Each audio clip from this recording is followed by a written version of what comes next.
எல்லாருக்கும் வணக்கம். முதல்ல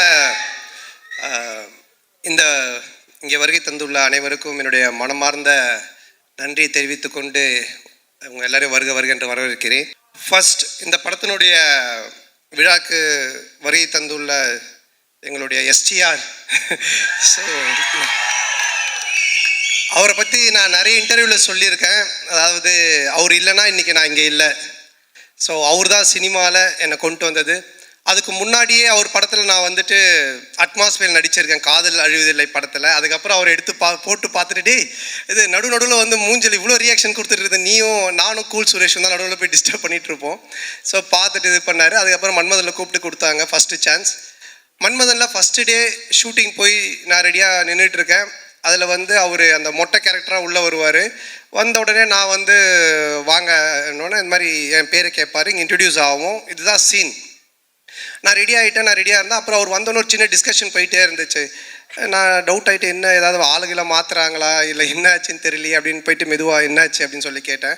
இல்லை, நீ லொல்லு சபாலேருந்து வந்திருக்கீங்க, இப்போது ஃபஸ்ட் டைம் ஸ்க்ரீனில் காட்ட போகிறோம், உங்களுக்கு ஒரு கிளாப்ஸ் வரணும் ஓப்பனிங்கே, அதுக்காக யோசிச்சுட்டு இருக்க, சும்மா ஜென்ரலாக வந்து பேச வேண்டாம் அப்படின்னு சொன்னார்.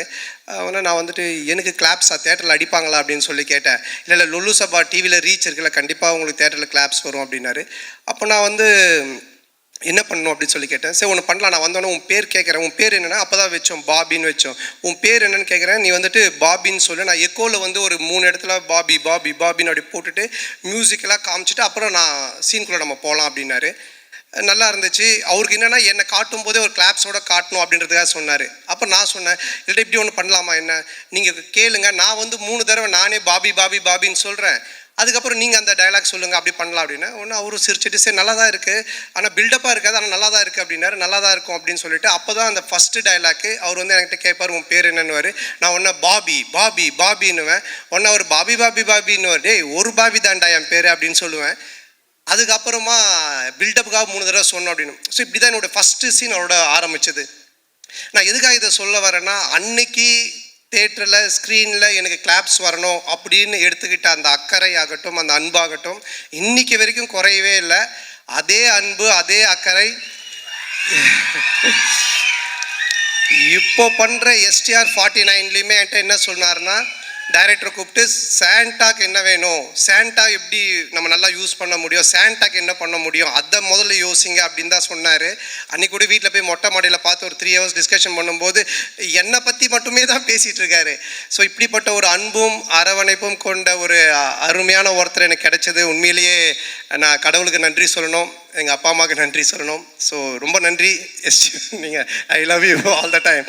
அதனால் எனி டைம் எப்பவுமே அவருக்கு பின்னாடி அவர் கூட நான் கண்டிப்பாக நிற்பேன். அது எதுவாக இருந்தாலும் என்னவாக இருந்தாலும் அது நிச்சயமாக இந்த வருஷம் எஸ்டிஆர் 49 நீங்கள் பார்ப்பீங்க.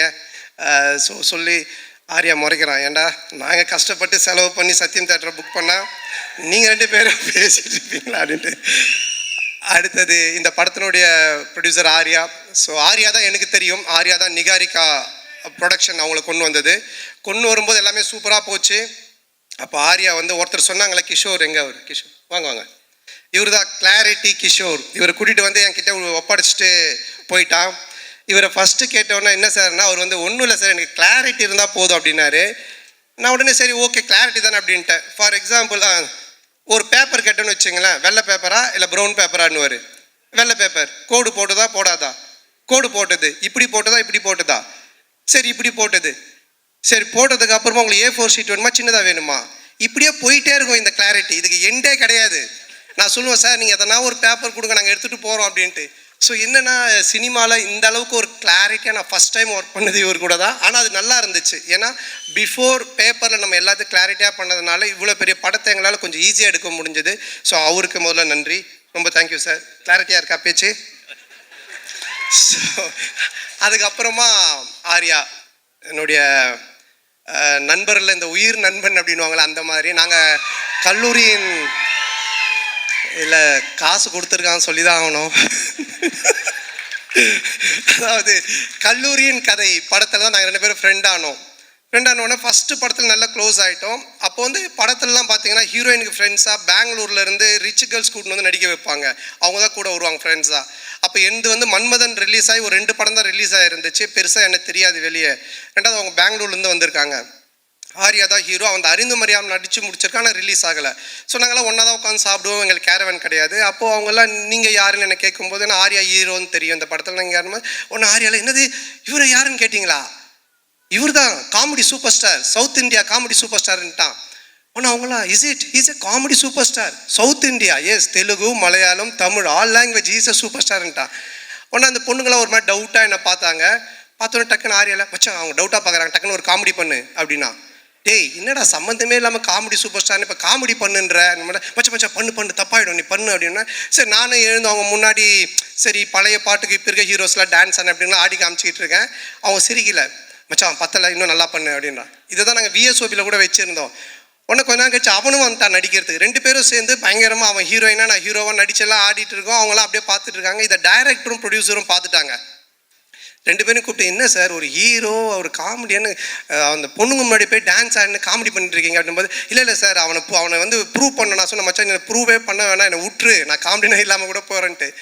அதுக்கப்புறமா அந்த காமெடி சூப்பர் ஸ்டார்ன்றது அவன் விடவே இல்லை. சேட்டை படம் அப்போது காமெடி சூப்பர் ஸ்டார்னு டைட்டிலே எனக்கு போட்டுட்டான் படத்தில். நான் லிங்காவில் நடிக்கும்போது ரஜினி சார் கூப்பிட்டு கேட்குறாரு நீங்கள் காமெடி சூப்பர் ஸ்டாரா அப்படின்னு. நான் ஒன்றும் இல்லை சார் ஆர்யா தான் போட்டான்னு. நீங்கள் சொல்லாமலா போட்டிருப்பான் அப்படின்னாரு. சார் சத்தியமாக நான் சொல்ல சார், அதாவது என்னை எந்த லெவலில் மாட்டி விட்டுருக்காண்ணா. ஸோ எங்களோட ஃப்ரெண்ட்ஷிப் அந்த மாதிரி. ஆனால் இதெல்லாம் ஒன்றுமே இல்லை. இப்போ ஒரு மேட்ரு ஒன்று சொல்ல போகிறேன், அதை கேளுங்க. என்னாச்சுன்னா இந்த படம் ஆரம்பிச்சிட்டோம். இந்த மாதிரி ஆனந்த் போய் லைன் சொல்லிட்டான், ஆர்யாவுக்கு பிடிச்சி போச்சு, ஆர்யா சூப்பர் நம்ம பண்ணலாம் அப்படின்னு சொல்லிட்டான். சொல்லி முடிச்சுட்டு 6 மந்த் ஆகிடுச்சு. நான் அதுக்கப்புறம் டிடி ரிட்டர்ன்ஸ் முடிச்சுட்டு வடக்குப்பட்டி ராமசாமி அப்புறம் இங்கே நான் தான் இங்கெல்லாம் முடிச்சுட்டேன். ஸோ அப்புறம் ஆர்யா வந்தான், அவங்க ஃபுல் ஸ்டோரி சொன்னாங்க, ஆர்யா கேட்டுட்டான். நான் இந்த இன்பிட்வீனில் ஒரு இடம் வாங்கினேன். இடம் வாங்கி வீடு ஒரு பழைய வீட்டோடு வாங்கினேன். அந்த வீட்டை வந்து ரெனோவேஷன் பண்ணிவிட்டு அங்கே போயிடலாம் அப்படின்ற ஒரு ஐடியாவில் நான் ரெடி பண்ணிகிட்ருக்கேன். எங்கள் அம்மாவும் ஒய்ஃபும் வெள்ளிக்கிழமைனா அந்த வீட்டுக்கு போயிட்டு விளக்கு ஏற்றுவாங்க. ஆல்மோஸ்ட் அந்த வீடு செட் ஆகிடுச்சு, தான் போகிறோம் அப்படின்ட்டு. ஆர்யா கதை கேட்டு முடிச்சுட்டு எங்கடா இருக்க அப்படின்னு சொன்னால் மச்சான் அந்த மாதிரி நான் இந்த ஒரு இடம் வாங்கியிருக்கேன்டா, அங்கே ஒரு வீடு இருக்குது, அது ரெனோவேஷன் பண்ணிட்டு இருக்கேன். சரி அங்கேயே நான் வந்துடுறேன் அப்படின்ட்டு அங்கே வந்தோம். வந்து மச்சா படம் சூப்பராக, அது கதை நல்லா நம்ம பண்ணிடலாம், எவ்வளோ செலவுனாலும் பிரச்சனை இல்லை, செம்மையாக பண்ணிடலாம். சரி ஓகே இது நான் இதான் மச்சா வீடு நான் சொன்னேன்னா பார்த்துட்டு இல்லை ஏய் என்னடா வீடு நல்லாவே இல்லையா மச்சான், அவன் உள்ளெல்லாம் போய் பார்த்துட்டுல மச்சான் இந்த வீட்டை இடிச்சிரு அப்படின்ட்டான். நான் ஒன்றே ஷாக் ஆகி மச்சான் வீட்டெல்லாம் இடிக்க முடியாது மச்சான், நான் வீட்டிலலாம் சொல்லிட்டேன் இதை ரெனோவேஷன் பண்ணுறோம், இடித்தா நிறைய செலவாகும், அதுவும் இல்லாமல் ரொம்ப நாள் ஆகும்ல. டேய் கம்னு நீ ஏதாவது ஒன்று இப்படி தான் பண்ணு வேடா கூடமா, அதுக்கப்புறமா வந்துட்டு இது சரியில்லை அது சரியில்லைன்னு சொல்லிட்டு இருப்பேன் அப்படின்னு சொல்லிட்டு என்ன பண்ணிட்டான்னா வீட்டை இடிக்க சொல்லி உடனே அவங்க ஃப்ரெண்டுக்கு ஃபோன் பண்ணி இது மாதிரி மச்சான் சந்தான வீடு தான் அட்ரஸ் நான் அவனுக்கு அனுப்புகிறேன், நீ இந்த வீட்டை வந்து இடித்து ஃபுல்லாக டெமாலிஷ் பண்ணிட்டேன்னு. உடனே அவன் வந்து ஒரு பாய்க்கு ஃபோன் பண்ணால் ஒரு பாய் ஒருத்தர் வந்தார். சண்டே நைட் இது நடக்குது, மண்டே டியூஸ்டே வெட்னஸ்டே தேர்ஸ்டே இடித்து தரமட்டமாக்கி எல்லாத்தையும் வாரின்னு போயிட்டாங்க.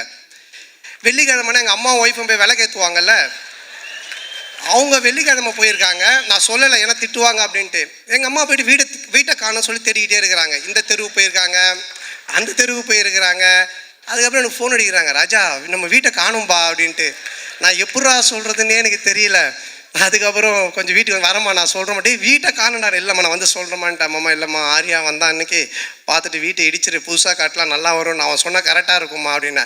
உடனே எங்கள் அம்மா ஷாக்கா, ஏண்டா நீங்கள் 2 பேரும் படத்தில் தானடா அப்படி பண்ணுவீங்க, நிஜ வாழ்க்கையில் மாடா பண்ணுவீங்க, ஒரு வீட்டை இடிச்சிட்டு கிரவுண்டாக வைக்க வச்சிருக்கீங்க. ஸோ இந்த லெவல் நாங்கள் 2 பேரும் ஃப்ரெண்ட்ஷிப்பு. ஆனால் என்னென்னா இதில் ஒரு விஷயம் நான் சொல்கிறது, 2 பேருமே இது வரைக்கும் அந்த கல்லூரியின் கதையிலேருந்து இன்றைக்கி வரைக்கும் பயந்ததே கிடையாது.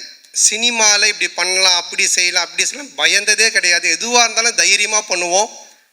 ஐயோ அது அப்படி ஆகிடுமோ, ஐயோ இப்படி ஆகிடுமோ, இப்படி பண்ணால் அப்படி ஆகிடுமோ அப்படின்ற பயம் எங்களுக்கு கிடையவே கிடையாது. வாழ்கிற வரைக்கும் ஜாலியாக வாழ்வோம், நல்லபடியாக வாழ்வோம், என்ன வருதோ பார்ப்போம், ஃபேஸ் பண்ணுவோம், அப்படியே போயிட்டே இருப்போம்.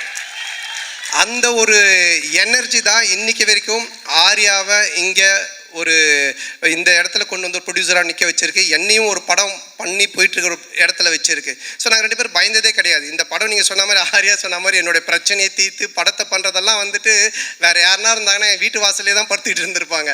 ஸோ அந்த அளவுக்கு. ஏன்னா ஆர்யா சொன்னது நீ இந்த படம் பண்ணி முடிக்கிற வரைக்கும் வேறு படம் கமிட் ஆகாத, ஃப்ரீயாக பண்ணு, உன் பிரச்சனை எல்லாத்தையும் நான் பார்த்துக்கிறேன், உன் வேலை படத்தை ஜெயிக்கிறது மட்டும்தான் அப்படின்னு சொன்னால் அதுக்காக இறங்கி இந்த படத்தில் வேலை செஞ்சுருக்கேன். நிச்சயமாக இந்த படம் மிகப்பெரிய ஒரு வெற்றி படமாக ஆர்யாவுக்கு நான் திருப்பி தருவேன். மிகப்பெரிய வெற்றி படமாக இது இருக்கும். இந்த படத்தினுடைய இயக்குனர் ஆனந்த், பிரேமானந்த். ஸோ நான் வந்து தமிழ் சினிமாவின் கிறிஸ்டோஃபர் நோலன் அப்படின்னு தான் சொல்லுவேன். ஒரு கதை சொன்னால் அதை பல லேயரில் சொல்லுவான். டிடி ரிட்டர்ன்ஸ் பார்த்தீங்கன்னா ஒரு ஹாரர் தான். ஆனால் ஹாரருக்குள்ளே ஒரு கேம் ஷோ இருக்கும், கேமுக்குள்ளே ஒரு பணம் திருட்டு போகிற ஒரு அட்வென்ச்சர் இருக்கும். ஸோ இப்படி த்ரில்லரு, அட்வென்ச்சரு, அதுக்குள்ளே கேம், இப்படி நிறைய மல்டி லேயர்ஸில் ஒன்று பண்ணுவான். அந்த மாதிரி தான் இந்த கதையும். இந்த கதை எனக்கு தெரிஞ்சு இன்றைக்கி ஸ்டேஜில் உட்காந்துருக்க யாருக்குமே தெரியாது. ஈவன் ஆர்யா கூட சரியாக தெரியாது, யாருக்கும் நடித்தவங்களுக்கு தெரியாது. இதை எடுத்து முடித்து பார்த்தா மட்டும்தான் இது புரியும். ஆனால் பார்க்கும்போது அவ்வளோ கிளாரிட்டியாக, கிளியராக, அவ்வளோ காமெடியாக ஒர்க் அவுட் பண்ணுவான். ஸோ அந்த விதத்தில் ஆனந்தை நான் பாராட்டுறேன். ஆனந்துக்கு மனமார்ந்த நன்றி.